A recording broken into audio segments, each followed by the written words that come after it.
थे वो भी कहते थे हम लाएंगे। जब हमने कर दिखाया तो राष्ट्रपति भवन पहुंच गया आज। एक मिनट, हाँ उसी पे मैं आ रहा था, धन्यवाद, उसी पे मैं आ रहा था अमीर जी। तो आज सबसे पहले राहुल गांधी निकले थे। राहुल गांधी ने कहा जिस तरह से इन कानूनों को, आपको ऑडियो नहीं आ रहा गौरव भाटिया, आपको ऑडियो नहीं आ रहा। मैं रोहन गुप्ता का रुख करता हूं, आपकी ऑडियो में दिक्कत है और ऑडियो आ ही नहीं रहा। रोहन गुप्ता, प्रकाश जावड़ेकर ने आज एक प्रेस कॉन्फ्रेंस करी और उस प्रेस कॉन्फ्रेंस में बोला कि हम चुनाव दर चुनाव जीत रहे हैं, किसान तो हमारे साथ खड़ा है।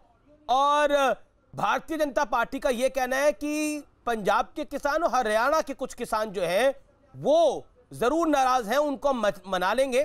95% किसान हमारे साथ खड़े हैं। ये तो दम है उनकी बात के अंदर, वो चुनाव पे चुनाव जीत रहे हैं, इसमें कोई दो राय नहीं है। देखिए, और सिर्फ पंजाब और हरियाणा के कुछ बेल्ट के किसान उनसे नाराज चल रहे हैं। अमीश भाई, उनके सवाल में ही उनका जवाब है। अगर वो बोल रहे हैं कि किसान उनसे खुश हैं, तो 6 दौर की बातचीत के बाद भी क्यों किसान नाराज है, क्यों नहीं मान रहे हैं?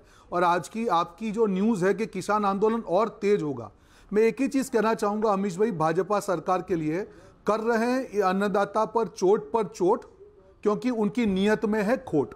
अगर नीयत में खोट नहीं होती अमीश भाई, क्योंकि अन्नदाता का मामला है, पार्लियामेंट में डिस्कशन करके ये लॉज लाते 3, जब पूरा देश लॉकडाउन से लड़ रहा था, कोरोना से लड़ रहा था, without any kind of discussion law लाए गए, कांग्रेस ने विरोध किया, रातों रात उसको पारित किया गया। बाद में किसानों को जब ये चीज मालूम चली कि उनकी जमीन नीचे से छीन जा रही है, तब किसान पूरा ना दिन देखे ना रात देखकर बॉर्डर पे बैठे हुए, उनके ऊपर पानी की बौछार हो रही है, अमानवीय तरीके से उनके साथ हैंडलिंग कर रहा है। कौन सी संवेदना की हम बात कर रहे हैं? उसके बाद रोहन जी, ये तो आप पुरानी बात बोल रहे हैं कि पानी की बौछार हो रही है, उसके बाद 6 राउंड की बातचीत भी हो चुकी है। खत्म कर दूं मैं आपको रोहन जी, क्योंकि आप ये पुरानी बात कर रहे हैं कि पानी की बौछार हो रही है, उसके बाद 6 राउंड की बातचीत भी हो चुकी है। पुरानी बात नहीं कर रहा हूं, मेरी बात खत्म नहीं हुई। मैं बिल्कुल आपकी बात को खत्म होने दूंगा, लेकिन मेरे सवाल का जवाब दे दीजिए। आपने बोला कि किसानों की जमीन जा रही है, इस कानून के कौन से प्रावधान में, मैं जानना चाहता हूं, किसानों की जमीन जाने की बात हो रही है, इस कानून के कौन से प्रावधान में बताइए? मैंने ये कहा अमीश भाई ये कहा कि उसके पांव तले की जमीन खिसक रही है। क्यों खिसक रही है मैं आपको बताऊं।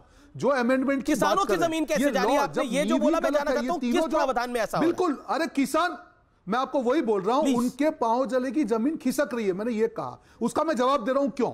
जो तीनों लॉ जो लाए गए हैं, उसका बेस ही गलत है। आज सरकार एमएसपी पे सारी बात कर रही है, पर लॉ में एमएसपी के बारे में बताने की जरूरत नहीं है। सरकार कह दे कि एमएसपी के नीचे अगर परचेज होगी तो वो अपराध माना जाएगा। ठीक है, आपका वाजिब सवाल है ये कि एमएसपी को लॉ के तहत लाना चाहिए। मैं आपसे जानना चाह रहा हूं, बात मैं कर रहा हूं।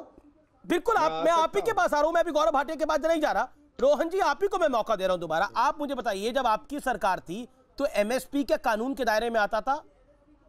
विस्तार से बताइए, हाँ या ना में मत बताइए। बिल्कुल, आज भी एमएसपी का कानून के दायरे में आता था। आज अगर हम आज जो परचेज हो रहा है, आज जो परचेज हो रही है, आज एपीएमसी में जो परचेज का स्ट्रक्चर वो एमएसपी है। पूरा देश एमएसपी पे चल रहा है और एमएसपी पूरा देश एमएसपी पे चल रहा है। एमएसपी अभी भी है, आगे भी रहेगी। ये केंद्रीय मंत्री कह चुके हैं, अमित शाह कह चुके हैं, देश के प्रधानमंत्री कह चुके हैं, कृषि मंत्री कह चुके हैं, हमारे इंटरव्यू में कह चुके हैं कई मंत्री आकर। मैं आपसे जानना चाह रहा हूं, आपने बोला कि एमएसपी को कानून बनाया जाए। मैं जानना चाह रहा हूं, आपका जब शासन था, आपका किसी भी राज्य में शासन है, एमएसपी को आपने कानून बना रखा है? जहां पे भी आपका शासन है, विस्तार से बताइए, हाँ या ना में बताइए, विस्तार से बताइए, अपना समय लीजिए आप। बिल्कुल है। आज का जो लॉ है उसमें एमएसपी की जो गारंटी है किसान के पास है, हम उसको, ये सरकार उसको चेंज कर रही है पूरे देश में। नहीं, क्या कानून है सरकार? कौन सा कानून है? किस कानून को सरकार बदल रही है? वो पूरा रोहन जी, मैं पूरा आपको वक्त दे रहा हूं। ये इसी को बदल रही है। आज जो 3 कौन सा कानून बदल रही है? उसमें एमएसपी का प्रावधान नहीं है, उसमें एपीएमसी का प्रावधान नहीं है। एसेंशियल कमोडिटी एक्ट में होर्डिंग की परमिशन ज्यादा दी गई है। ये 3 मुख्य मुद्दे हैं। आप बता दें, एमएसपी से नीचे परचेज करने को क्या ये सरकार आपराधिक मामला गिनेगी? हाँ या ठीक है, आपने बोला कि एमएसपी का कानून है। मैं जानना चाह रहा हूं, कौन से राज्य में एमएसपी का कानून है? आपका शासित राज्य बता दीजिए आप।